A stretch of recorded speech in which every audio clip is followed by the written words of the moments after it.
İstanbul, fetihle müjdelenen, çağ kapatıp yepyeni bir çağ açan kadim şehir. Güzelliğiyle dillere destan, dünyanın başkenti. Ve bu şehri çevreleyen surların öte yanında tarihle yoğrulmuş ve güzelliklerini günümüze kadar saklamayı başarmış Zeytinburnu.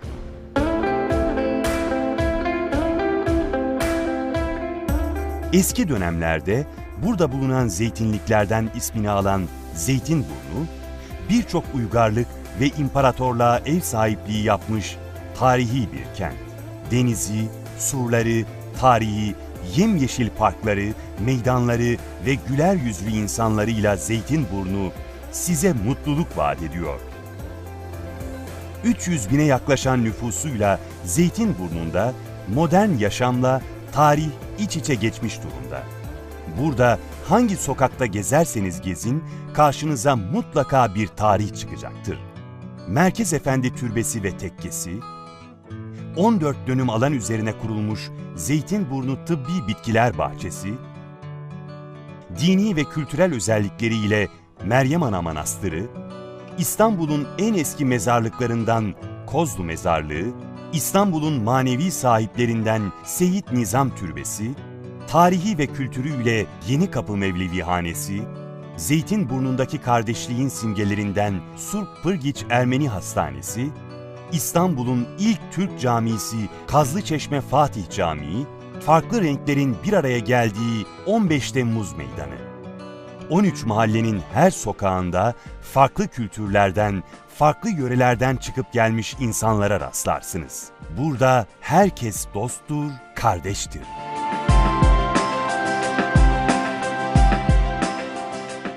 Ve İstanbul'un en güzel ilçelerinden biri olan Zeytinburnu'na varlıklarıyla renk ve güç katan Doğu Türkistanlılar, yani Uygurlar.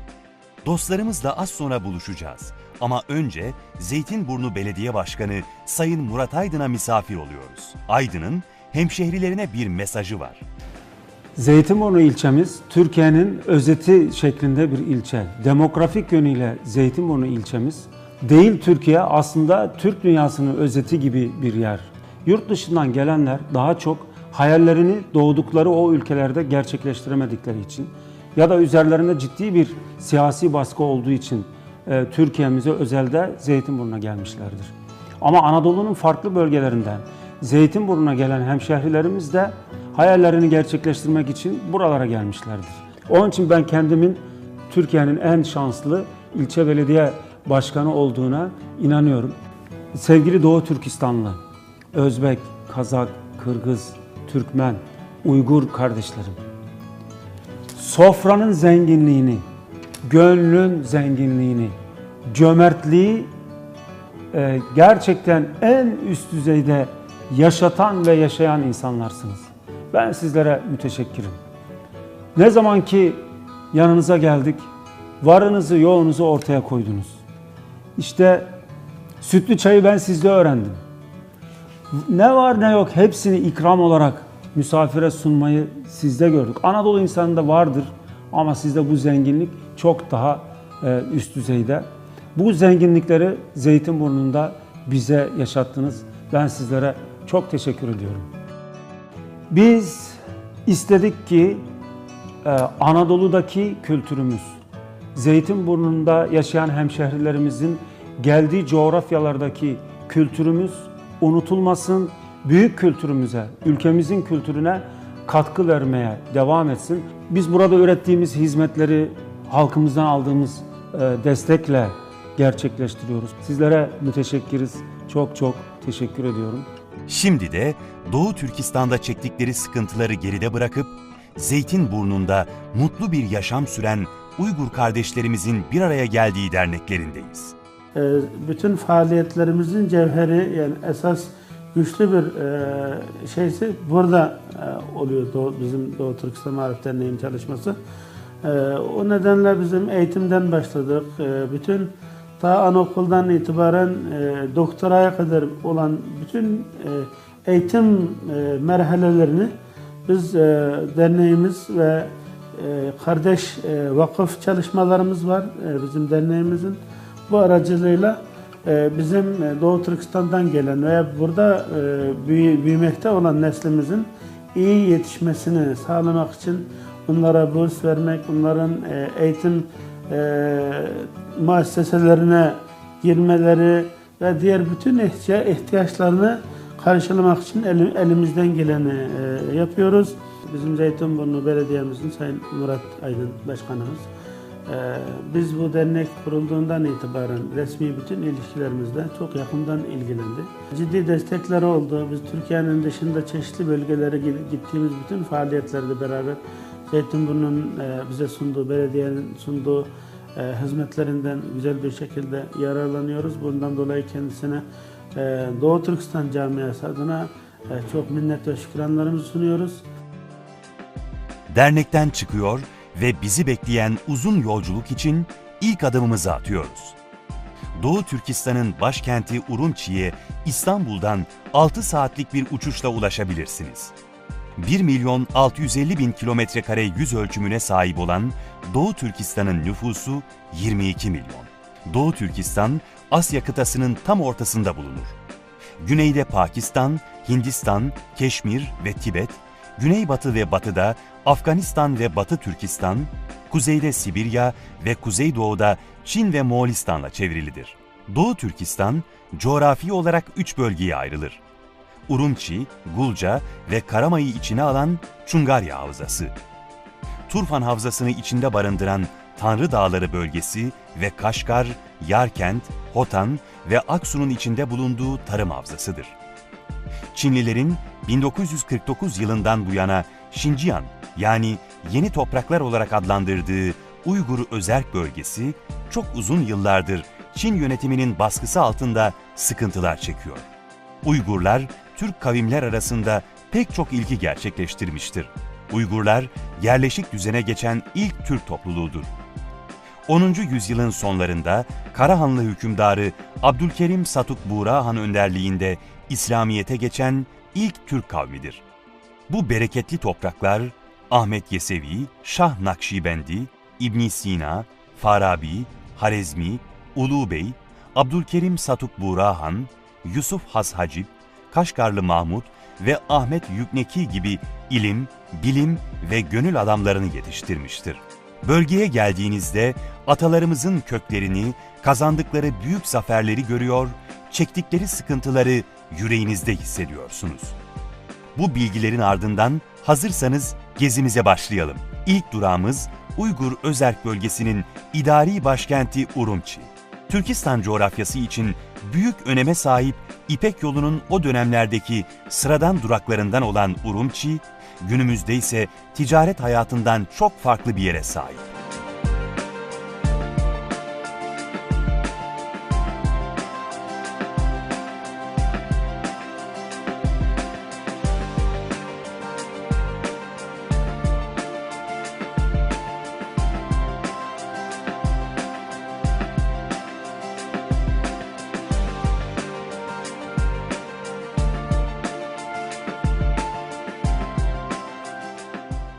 Urumçi'de büyük pazardayız. Bu pazarda Uygurların geleneksel el sanatlarını, yöresel lezzetleri, meyve ve sebze çeşitlerini ve hediyelik eşyaları bulabilirsiniz. Pekin yönetiminin kendilerine uyguladığı baskıdan bunalan halk bu bölgelerde sosyalleşerek nefes alıyor. Burada halk ne yazık ki özerk bir bölge olmasına rağmen Çin'in çizdiği çerçeveler dışına çıkamıyor.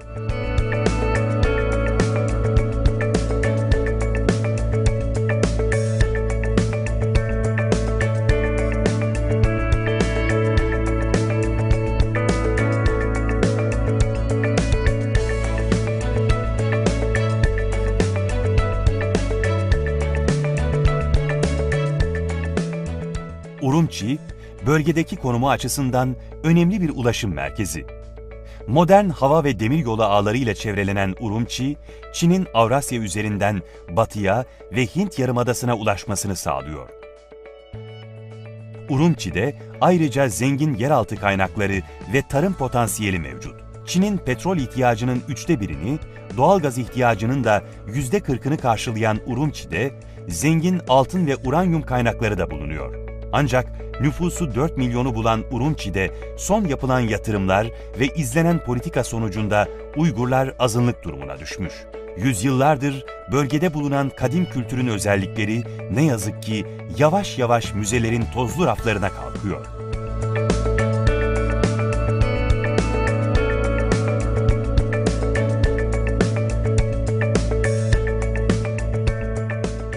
Urumçi'ye gelmişken Akmescit Camii'ni görmeden ayrılmak olmaz. Kent merkezindeki pazar yerinin hemen yanında bulunan cami, Uygurların kullanımına açık durumda. Özellikle cuma günleri Müslümanlar burada toplanarak ibadetlerini yerine getiriyor.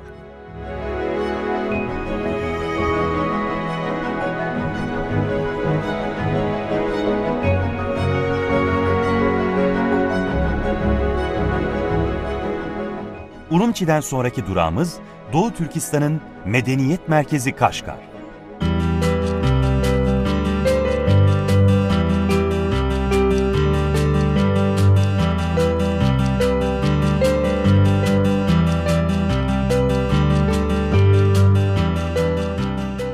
Kaşgar, İpek Yolu'nun en önemli duraklarından biri ve Türklerin tarihini değiştiren olayların yaşandığı bir kenttir. Kaşgar, İslamiyet'i kabul eden ilk Türk devleti olan Karahanlıların başkentidir. Burası Yusuf Has Hacib'in Kaşgarlı Mahmud'un yurdudur. Kaşgar'da gezerken dolaştığınız her sokak sizi farklı zaman dilimlerine taşır. 1000 yıldan fazla bir tarihe sahip Kaşgar'da her döneme ait izleri bulmanız mümkün. Ve buradaki insanlar 4000 kilometre uzaklıkta olmamıza rağmen hala bizim kardeşimiz.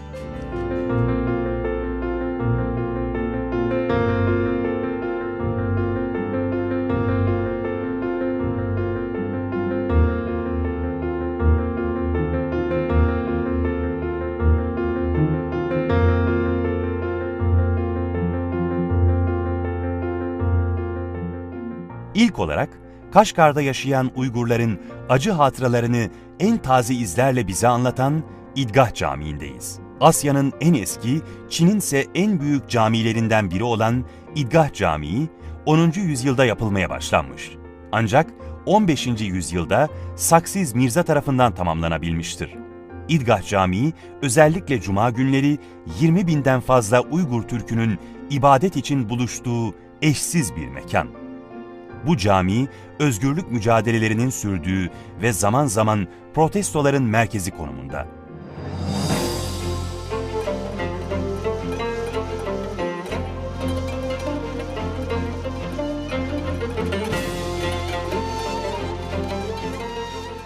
Dünyanın en büyük çöllerinden biri olan Taklamakan Çölü'nün hemen batısında yer alan Kaşgar kenti, doğudan batıya, kuzeyden güneye tüm bölgenin ihtiyaçlarını karşılayabilecek nitelikte bir pazara sahip. İpek Yolu'nun mirasına sahip çıkan Kaşgar'daki bu pazarda ipekten yeşim taşına, baharattan çöl koşullarında ihtiyaç duyulabilecek araç gereçlere kadar her şeyi bulmak mümkün. Doğu Türkistan'da ve Kaşgar'da hayvan pazarları ve özellikle gece pazarları halkın ilgi gösterdiği alanlar.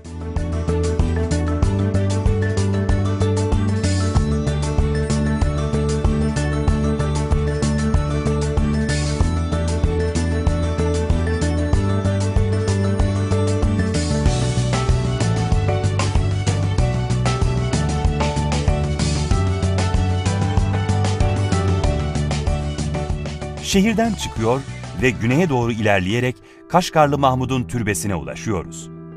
11. yüzyılda kaleme aldığı Divan-ı Lügat-i Türk'le Türk topluluklarının tarihine ve geleneklerine ışık tutan Kaşgarlı Mahmud'un türbesi kültürel çekim merkezi durumunda.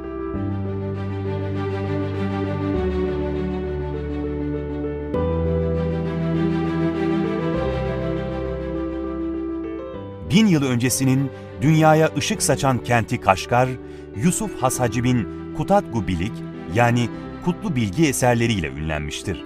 İlk siyasetname ve ilk mesnevi örneği olan Kutatgu Bilgi yazmasından sonra Has Hacib lakabını almış ve Kaşgar'da vezir yardımcısı olarak görevlendirilmiştir. Yusuf Has Hacib'in türbesi de Kaşgar'da bulunmaktadır.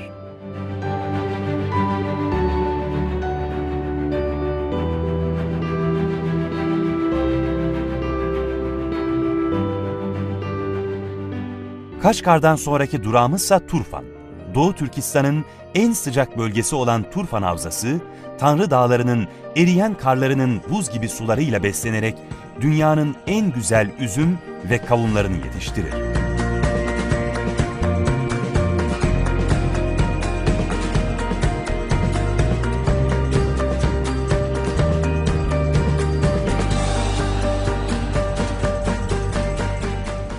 Doğu Türkistan'da yaşayan Uygur halkı, yüzyıllardır süren geleneklerini yaşatma çabası içindedir. El sanatları, halı ve ipek dokuma, ahşap ustalığı, demir ustalığı gibi Anadolu'da saklı kalmış meziyetler burada her an karşınıza çıkabilir.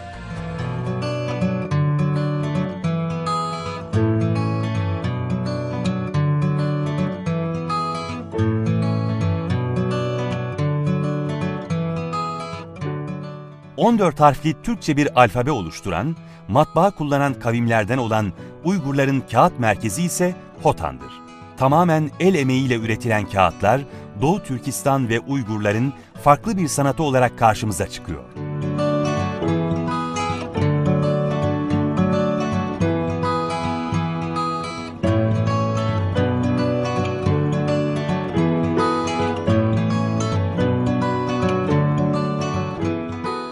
Doğu Türkistan'da şimdiki durağımız Yengisar. Burada bölgenin en iyi ve en güzel bıçakları üretiliyor. Uygur diyarına gelirseniz Yengisar'a uğrayıp hatıra olarak 20'den fazla çeşidi bulunan bıçaklardan alabilirsiniz.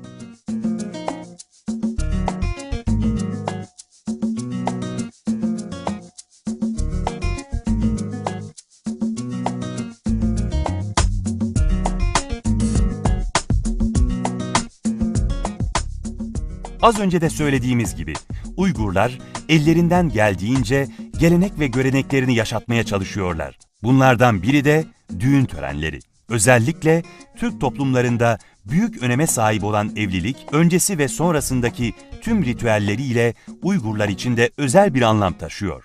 Kız istemeden düğüne kadar tüm detaylar ince ince düşünülerek hayata geçiriliyor.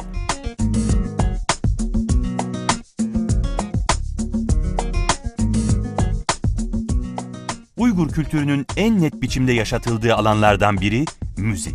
Geleneksel Uygur sazı dütarla türküler söyleyen ve geçmişin hatıralarını günümüze taşıyan sanatçılardan biri Abdurrahim Heyit.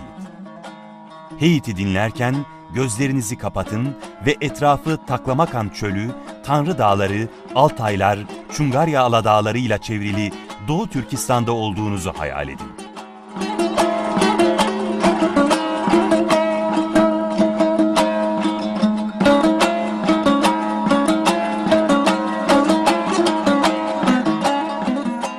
Müzikten bahsedip danstan bahsetmemek olmaz. Uygurların yüzyıllardan bu yana kendilerini anlattıkları geleneksel dansları meşrep. Meşrep'te uçarcasına atılan adımlar yaşama sevincini yansıtıyor. Uygurlar bir araya gelerek mutluluğu paylaşıyor.